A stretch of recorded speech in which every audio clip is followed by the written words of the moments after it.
కేశినేని నాని నిజంగా నేనైతే ఎప్పుడు కేశినేని నాని ఇలా మాట్లాడుతా అంటే ఎప్పుడు మేము ఆయన ఫ్రెష్ మీట్లు కానీ ఆయన ఏమి అంత అసలు ఎప్పుడు వినిండేది లేదు. ఆయన అసలు ఎప్పుడు ప్రెస్ మీట్ పెట్టిండేది లేదు. కానీ ఆయన పనులు ఆయన చేసుకుంటా విజయవాడ ఆయనే చెప్పాడు, నిన్న విజయవాడ కోసం నేను సెంట్రల్ నుంచి ఎన్ని ఫండ్స్ తెచ్చాను, ఆయన పని ఆయన చేసుకుంటూ పోయాడు. ఎప్పుడు అంత చూడలేదు ఆయన మాట్లాడింది కూడా. కానీ నిన్న మా జగన్మోహన్ రెడ్డి అని సీఎం జగన్మోహన్ రెడ్డి అని కలిసిన తర్వాత మీడియాతో మాట్లాడుతూ నిజంగా ఎంత తాట తీసి పడేసాడు చంద్రబాబు నాయుడు అనుకోవాలి మొత్తం. ఎందుకంటే ఎన్ని ఇబ్బందులు పడ్డాడు ఆ పార్టీలో టీడీపీలో, అయినా కూడా ఒక ఎంతో సీనియరు కాబట్టి ఎంతో అనుభవజ్ఞుడు, అంతేకాకుండా ఓపిక ఉండేవాడు కాబట్టి ఇన్ని రోజులు ఆ పార్టీలో ఉన్నాడనిపిస్తుంది. అదే ఈ అంబట్రాయ్ లాంటి వ్యక్తుల ఆ మనస్తత్వం ఉంటే ఒక్క రోజులోనే జంప్ అయిపోతారు అనమాట. నిలకడలేని వాళ్ళు ఉండి కూడా వేస్ట్ అనమాట. కాబట్టి ఈయన ఎన్ని రోజులు పాపం కష్టపడి లాస్ట్కి కుటుంబంలోనే చిచ్చు పెట్టి చంద్రబాబు నాయుడు కొట్టించాలి చంపేయాలని చూశాడన్నప్పటికీ ఇంకా ఆయన పార్టీ చివరికి ఇంకా అక్కడ విలువ లేదు, ఇంకా అక్కడ అన్నప్పుడే వాళ్ళు టికెట్ ఇస్తామని చీదర కొట్టి జగన్మోహన్ రెడ్డిని కలిసి ఇక్కడ ఇంకా ఫిక్స్ చేయలేదు సీటు. వచ్చాడంటేనే మనం అర్థం చేసుకోవాలి, అంతే తాట తీశాడు. చంద్రబాబు నాయుడు అంత పెద్ద మోసగాడు ఇంకా ప్రపంచంలో ఎక్కడ ఉండడు, ఎంత పెద్ద మోసగాడో ప్రపంచం అందరికీ తెలుసు అంటూ కూడా చంద్రబాబు నాయుడు ఏకి పారేశాడు. అంతేకాకుండా శుద్ధ పప్పు నారా లోకేష్ కూడా అసలు వాడికి ఏం అర్హత ఉందని ఆయనకి జాకీలు పెట్టి పచ్చి మీడియాలు చెప్తుంది. ఆయనకి ఏ అర్హత ఉంది, యువగలం పాదయాత్ర చేశాడు. ఒక టీడీపీ పార్టీ అంటే చంద్రబాబు నాయుడు కొడుకని ఒక ట్యాగ్ తప్పితే ఏముంది ఆయనకి? ఒక ఎమ్మెల్యేగా గెలిచాడా, ఏం గెలిచాడు? ఎంపీగా గెలిచాడా? ఆయనకి ఏం పదవి ఉందని మేమంతా గెలిచిన ఒక ఎంపీగా గెలిచిన వాళ్ళు మేము పోయి ఆయనకి పాద నమస్కారాలు చేయాలి, మాకేం అవసరం అంటూ కూడా తాట తీశారు. అంతేకాకుండా కేంద్రం నుంచి నేను ఫండ్స్ తెచ్చి నేను డెవలప్ చేసుకున్నా చంద్రబాబు నాయుడు హయాంలో ఉన్నప్పుడు కూడా చంద్రబాబు నాయుడు డబ్బులు ఇవ్వలేదంటూ కూడా గాలి వీకేశాడు. అంతేకాకుండా నేను 2000 కోట్లు ఖర్చు పెట్టుకున్న పార్టీ కోసము, నేను పార్టీ మీరేం ఖర్చు పెట్టారు, లోకేష్ ఏం ఖర్చు పెట్టావు, నువ్వు పార్టీ మీ నాన్నని ఎన్టీఆర్ బొమ్మ వాడుకున్నా, మీ నాన్న వాడుకున్న అంత పార్టీ పేరు పెట్టుకొని నువ్వు ఇది చేస్తున్నావు అంటూ కూడా నారా లోకేష్ తాట తీసేశాడు. నారా లోకేష్ పరువు తీశాడు. కానీ కేశినేని నాని బయటికి రావడానికి కారణం మాత్రం నారా లోకేష్ అనేది తెలుస్తుంది. నారా లోకేషే అక్కడికి వాళ్ళని చంద్రబాబు నాయుడికి తెలియకుండా పంపించాడు అనుకోవచ్చని అనుకుంటున్నాను నేనైతే. ఎందుకంటే మరి చంద్రబాబు నాయుడు అయితే ఇంత తొందరపడి ఇట్లా డైరెక్ట్గా ఇంటికి పంపించి నీకు టికెట్ ఇవ్వమనే అట్లా నిర్ణయాలు అయితే చంద్రబాబు నాయుడు తీసుకోడు. ఇది లోకేష్ నిర్ణయమే. తర్వాత తెలిసింది కాబట్టి చంద్రబాబు నాయుడు మళ్ళీ ఇమ్మీడియట్గా లోకేష్ని దూరం పెట్టాడు. ఓన్లీ మంగళగిరికే పరిమితం. అంతేకాకుండా మళ్ళీ ఇంటికి పంపించి కేశినేని నానిని సర్ది చెప్పాలని చూశాడు చంద్రబాబు నాయుడు. కానీ అప్పటికే చేయి దాటిపోయింది. మరి లోకేష్ అంటే అంత సీనియర్లు అంటే లెక్క లేకుండా అంతా నాదే నడవాలి అన్నట్టు తండ్రికి వెన్నుపోటు పడవడానికి రెడీ అయిపోయాడు అనమాట ఈ నారా లోకేష్. ఇప్పుడేమో పచ్చ మీడియానేమో అసలు నాకు అర్థమే కాదు. పచ్చ మీడియాలో అది చూస్తూ ఉంటే అవునా ఇంతకుముందే జగన్మోహన్ రెడ్డి దగ్గర ఉన్నాడుగా ఇతను, అప్పుడే ఎప్పుడు పార్టీ మారుతున్నాడు అనిపిస్తుంది. అంత అట్లా వేస్తారనమాట. ఒక ఛానల్ పేరు చెప్తాను, ఆర్టీవీని ఏదో ఉందబ్బా, దానంత యూట్యూబ్ ఛానల్ ఎవరిది ఉండదేమో ఆ ఛానల్ను, మహా న్యూస్ ఇవన్నీ ఏం చెప్తారు వాళ్ళంతా. ఈ కాసేపట్లో బాలశౌరి గారు పార్టీ మారబోతున్నారు. కాసేపట్లో తమ్నైల్ ఏం పెట్టేస్తారు, ఆల్రెడీ పార్టీ జనసేనలోకి వెళ్ళిపోయాడు బాలశౌరి అంటాడు. మళ్ళీ ఏమంటారు బాలశౌరి గారితో చర్చలు జరుగుతున్నాయి, 2-3 రోజుల్లో నిర్ణయాలు తీసుకుంటారు అంటారు. మళ్ళీ కర్నూలు ఎంపీ వెళ్ళిపోతున్నాడు, కర్నూలు ఎంపీ రాజీనామా, జనసేన టీడీపీ వీళ్ళే వెళ్ళిపోయాడు అంటాడు. జనసేనలోకి వెళ్ళిపోయాడు, జాయిన్ అయిపోయాడు అంటాడు. మళ్ళీ అదే లైన్లో మళ్ళీ అక్కడే ఇంకా చర్చలు జరుగుతున్నాయి, 2-3 రోజులు నిర్ణయాలు తీసుకుంటారు అంటాడు. బాలశౌరి అనే ఎంపీ జగన్మోహన్ రెడ్డికి నమ్మిన బంటు. ఒకవేళ జగన్మోహన్ రెడ్డికి టికెట్ ఇకపోతే నోరు మూసుకొని వాళ్ళ పని వాళ్ళు బిజినెస్లు చేసుకుంటుంటారు. కానీ జగన్మోహన్ రెడ్డికి వెన్నుపోటు పొడిసే వాళ్ళ రకం కాదు వాళ్ళు. ఇప్పుడు కర్నూలు ఎంపీ అంటారా, కర్నూలు ఎంపీ నేనైతే 10 ఏళ్ళ నుంచి పార్టీని ఫాలో అవుతున్నా, ఏపీని ఫాలో అవుతున్నా. ఏ రోజు కర్నూలు ఎంపీ ఒక ప్రెస్ మీట్ పెట్టి మాట్లాడిండేది లేదు, ప్రజల కోసం ఏం చేసిండేది లేదు. ఆ రోజు జగన్మోహన్ రెడ్డి గారు టికెట్ ఇచ్చినాడు, జగన్మోహన్ రెడ్డి గారు వేవ్లో గెలిచాడు అంతే. నిజంగా జగన్మోహన్ రెడ్డి గారు వేవ్ లేకపోతే గెలిచేవాడే కాదు ఆయన. ఆయన ఎవరో కూడా ఎవరికీ తెలియదు. అందుకే ఇప్పుడు జగన్మోహన్ రెడ్డి గారు మార్చడంలో తప్పే లేదు. ఆయన రాజీనామా ఆయనంతకు ఆయన రాజీనామా చేసిపోతే ఆయనకి మర్యాద గౌరవం ఉంటుంది కాబట్టి అట్లాంటి వాళ్ళు పోతే అలాంటి వాళ్ళు టీడీపీలోకి వెళ్ళిపోతుంది, చేర్చుకోండి, అలాంటి వాళ్ళు చేర్చుకోండి, మాకైతే సంబంధం లేదు. కానీ అమ్మో ఈ పచ్చ మీడియా చేసే ప్రచారాలు చూస్తే తల దిమ్మ చలి జ్వరం వచ్చేస్తుంది.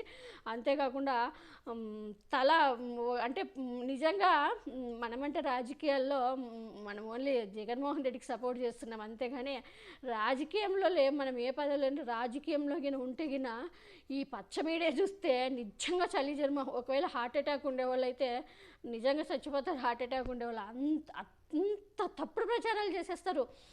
జగన్మోహన్ రెడ్డి దగ్గర కూర్చొనే ఉంటారు. ఒకవేళ చివరికి సజ్జల రామకృష్ణారెడ్డి కూడా పార్టీ మారుతున్నారా అనే టైప్ వేసేసే టైప్ వీళ్ళు అనమాట. జగన్మోహన్ రెడ్డి దగ్గరే కూర్చొని ఉంటారు, ఆయన కూడా షాక్ జగన్కి షాక్, వైసీపీకి రాజీనామా అంటారు.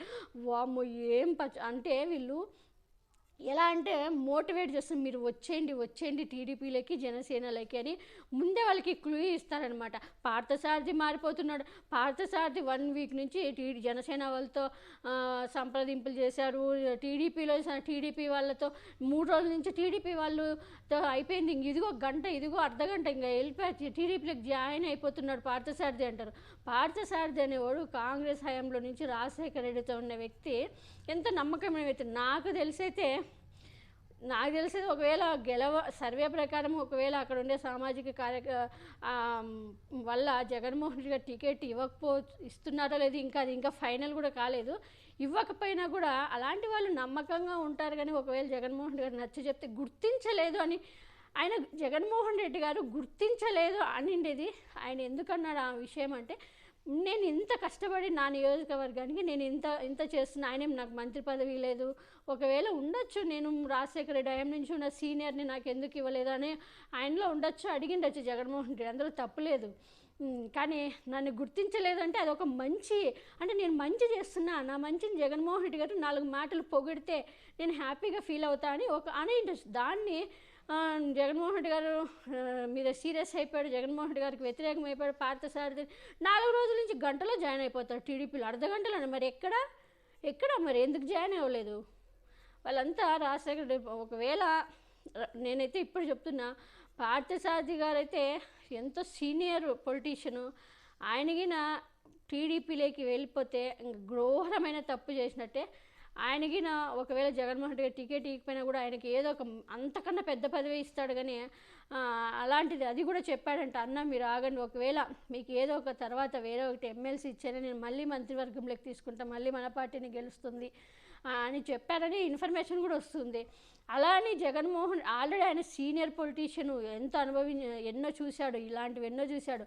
ఆల్రెడీ 23 మంది మారి వాళ్ళ భవిష్యత్తు ఏమైందో అలాంటి వాడు అంత రాంగ్ స్టెప్ తీసుకొని టీడీపీ లేకపోతారంటే నాకైతే అది ఎక్కడ నమ్మకం అనిపించట్లేదు.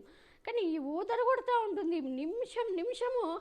అమ్మ నిజంగా మనము రాజకీయాలు లేం కాబట్టి సరిపోయింది, లేకపోతే వామ్మో చాలా స్ట్రాంగ్గా ఉండాలి రాజకీయ నాయకులు మాత్రం. నిజంగా మా జగన్మోహన్ రెడ్డి గారు గ్రేట్ అబ్బా. ఆ ఏజ్లో కూడా ఆ టెన్షన్ ఎవరు ఏమనుకున్నా కూడా ఆ నిర్ణయాలు తీసుకోవడం కానీ నిజంగా దమ్మున్న మగాడని చెప్పాలి. ఎందుకంటే లేకపోతే ఈ పచ్చ మీడియాని తట్టుకోవడం చాలా కష్టం. పచ్చ మీడియా పచ్చ పేపర్ని నిమిషానికి అది చూస్తే అదిగో షాక్, ఇదిగో షాక్, జగన్కి షాక్, అదిగో షాక్, వాళ్ళు మారిపోతున్నారు, వీళ్ళు మారిపోతున్నారు, ఇదిగో జనసేన కాకపోతే టీడీపీ కాకపోతే జనసేన. ఏంటి పాపం కాంగ్రెస్ను బీజేపీ అసలు కనిపించడం లేదా వాళ్ళకి పాపం? జనసేన అసలు టీడీపీలోకి వెళ్ళిపోతున్నాడు, ఇదిగో వెళ్ళిపోయా. కానీ వాళ్ళని ఎవరితో కలిసారో ఎవరితో మాట్లాడారో మాత్రం రాయరు. అదిగో వెళ్ళిపోయా 1 వీక్ నుంచి రాస్తున్నారు, పార్థసారథి వెళ్ళిపోతున్నాడు టీడీపీ. ఎక్కడ పోతున్నాడు ఆయన? అందుకే ముందే చెప్పాడు జగన్మోహన్ రెడ్డి గారు, మీ మీద తప్పుడు ప్రచారాలు చేస్తారు, మీరు స్ట్రాంగ్గా ఉండండి అని. అమ్మో నాకైతే 2 రోజుల నుంచి పెడితే ఆ థంబ్నెయిల్స్ పచ్చ మీడియా చూస్తే వెళ్ళిపోయినాడు. నిజం ఏంటి ఇంత ఇంత నమ్మకమైన వ్యక్తులు టీడీపీలోకి ఎలా వెళ్ళిపోతారబ్బా ఏంటి వాళ్ళకి అనుకునే అంతవరకు తీసుకొస్తారన్నమాట. మొన్న రీసెంట్గా పద్మావతి, మా అనంతపూర్ డిస్టిక్ సింగనమల ఎమ్మెల్యే గురించి, ఆమె గురించి సడన్గా అయిపోయి అసలు ఆమె ఎలా వెళ్తుంది, ఒక్కవేళ ఆమెకి జగన్మోహన్ రెడ్డి గారు టికెట్ ఇవ్వలేదంటే, ఆమెకు ఒకవేళ ఏదైనా అదే నాకు టికెట్ ఒకవేళ బాధ ఉండి పార్టీకి రాజీనామా చేసినా అక్కడ ఆమె టీడీపీ లేకపోవడానికి అవకాశం ఎక్కడుంది? అక్కడ ఆల్రెడీ టీడీపీ క్యాండిడేట్ మహిళ ఉంది ఆడ, ఆల్రెడీ ఆమె ప్రజల్లో తిరుగుతుంది. ఆమెకి టికెట్ కూడా కన్ఫామ్ అయిన తర్వాత ఏమన్నా జొన్నలగడ్డ పద్మావతికి ఏమన్నా ఇదే పోవడానికి మళ్ళీ టీడీపీలోకి? ఆమె వాళ్ళ హస్బెండ్ ఎమ్మెల్యే, ఆమె నమ్మిన బంటు అతను జగన్మోహన్ రెడ్డి గారికి, వైసీపీ పార్టీకి. అలాంటి వాళ్ళంతా ఎలా ఇలా దుష్ప్రచారాలు చేస్తారు? వాము, నిజంగా ఈ పచ్చ మీడియాకైనా చూస్తే అసలు వాళ్ళకి చెప్పుకోవడానికి యాంకర్లకు కానీ సిగ్గు మానం మర్యాద ఏముండదేమో. ఎలా అంటే అలా చెప్పేస్తారు, ఎలా అంటే అలా. ఇలా మేము తప్పుడు ప్రచారాలు చేస్తే ఇది మా పార్టీ ఛానల్ ఇదేమవుతుంది, మా ఛానల్ది అని ఏముండదు. అదేమంటారు, ఒక టార్గెట్ వాళ్ళు టీడీపీకి జనసేనకి ఎలాగైనా ఒక లాగాలి వైసీపీ నుంచి. అది కూడా ఎవరైతే స్ట్రాంగ్ వాళ్ళకి క్యాండిడేట్లు ఉంటారో, ఇప్పుడు పార్థసారథిని ఆ ఏరియాలో టీడీపీకి, ఆ నియోజకవర్గంలో టీడీపీకి సరైన క్యాండిడేట్ లేరు. ఎలాగైనా పార్థసారథిని లాగాల, పార్థసారథిని జగన్మోహన్ రెడ్డి గారికి ఎగనెస్ట్ చేసి ఎలాగైనా పార్థసారథి మీద రోజుకు ఒక 20 సార్లు ప్రచారం చేస్తే ఆటోమేటిక్గా వచ్చేస్తాడని ప్రచారాలు చేస్తూనే ఉన్నారు. ఈ తప్పుడు ప్రచారాలు మాత్రము నిజంగా ఎమ్మెల్యేలు, ఎంపీలు, మంత్రులు, జగన్మోహన్ రెడ్డి తర్వాత సజ్జలాంకి ఈ సలహా వీళ్ళంతా కూడా చాలా జాగ్రత్తగా ఉండాలి. ఈ పచ్చ మీడియాతో వీళ్ళు చేసే ప్రచారాలకి నమ్మితగిన అంతే, ఇంకా వాళ్ళ రాజకీయ భవిష్యత్తు నాశనం అయిపోతుంది.